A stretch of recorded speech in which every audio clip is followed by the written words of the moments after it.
Assalamualaikum warahmatullahi wabarakatuh. Perkenalkan, saya Erlangga Utama Zuler dengan NIM 2003201109, kelas negosiasi dan advokasi bisnis 6B. Di sini saya akan menjelaskan tentang apa dan bagaimana negosiasi. Negosiasi sama dengan perundingan atau bisa dikatakan upaya untuk mengatasi perbedaan pendapat antara kedua belah pihak. Negosiasi dapat dikatakan baik dan efektif jika berdasarkan data real, akurat, dan faktual. Negosiasi juga dapat disebut sebagai proses menyatukan dua belah pihak yang berbeda posisi untuk suatu kesepakatan. Negosiasi sendiri mencakup akan 8 hal seperti pembicaraan, diskusi, tawar-menawar, pertukaran, kompromi, perundingan, perdebatan, positioning. Negosiasi juga dibutuhkan ketika ada pertentangan kepentingan serta perbedaan solusi, hingga nantinya dibutuhkan peluang kompromi. Manfaat negosiasi yaitu yang pertama, tercapainya suatu tujuan melalui negosiasi. Apa yang kita inginkan dan bagaimana mencapainya menjadi lebih jelas. Dan yang kedua, memiliki otoritas yang lebih besar. Karena melalui negosiasi, kita merasa memegang kendali. Karena harus mengambil inisiatif dan meraih kesepakatan terbaik dan bukan sebagai penonton. Yang ketiga, menjalin hubungan baik.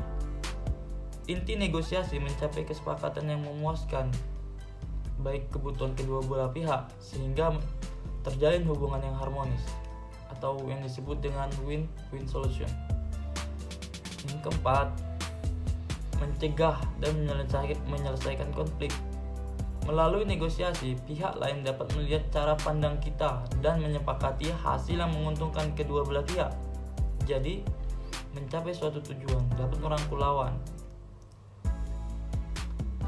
Negosiasi juga dapat dikatakan sukses jika melibatkan komunikasi efektif antar dua belah pihak dan kedua belah pihak menerima dengan baik hasil yang didapatkan. Sedangkan negosiasi konvensional hanya berfokus pada kemenangan saja dan mencari kompromi berdasarkan kehendak sendiri. Model negosiasi konvensional ada 4, yaitu menggertak, mengancam, mengkritik, dan berdebat. Cara negosiasi yang efektif ialah yang pertama, jadikan negosiasi sebagai percakapan ringan, bukan sebuah argumen. Diskusi hangat adalah bagian dari kehidupan. Mereka juga merupakan bagian penting dari proses kolaborasi agar negosiasi dapat menghasilkan hasil yang baik. Percakapan harus dilakukan antara dua orang yang harus mengesampingkan ego masing-masing terlebih dahulu, dan tujuan utamanya adalah untuk meraih tujuan yang dibincangkan.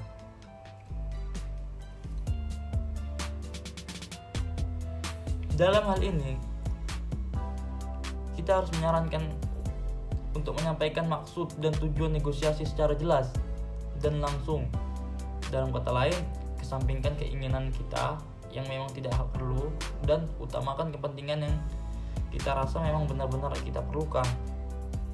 Yang kedua, jadi penanya yang baik. Jika kita berbicara tentang proses bertanya, ini merupakan titik penting dalam bernegosiasi yang kadang dapat membuat orang merasa paling tidak nyaman dan takut. Bertanya adalah salah satu poin terpenting di dalam kegiatan bernegosiasi.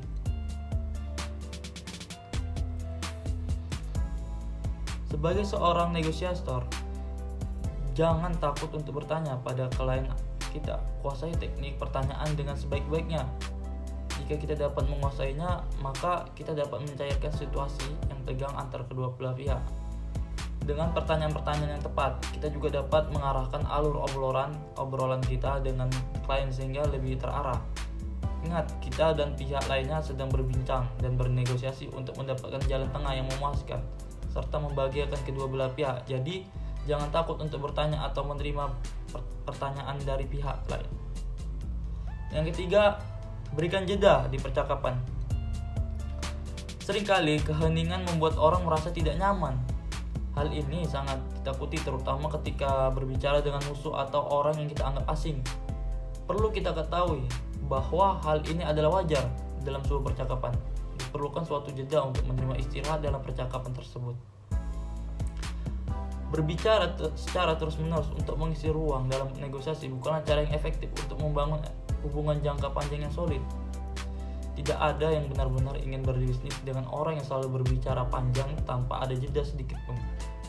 Meskipun keheningan di dalam negosiasi juga bisa menandakan bahwa kita kurang percaya diri atau kita sangat gugup. Namun, jeda juga sangat diperlukan dalam negosiasi, setidaknya untuk menarik napas sejenak dan berpikir tentang hal-hal penting lainnya yang ingin disampaikan. Yang keempat, temukan persamaan antara kita dan pihak lain. Tantangan besar dalam negosiasi adalah menghadapi perbedaan antara keberadaan para pihak dan tujuan yang ingin mereka capai. Dalam kata lain, akan lebih sulit untuk menemukan titik tengah atas kemauan kita juga kemauan pihak lain. Mungkin harapan kedua belah pihak tidak masuk akal, namun kita perlu tahu bahwa hal sederhana yaitu ketakutan akan kegagalan dapat menghentikan proses negosiasi. Bahkan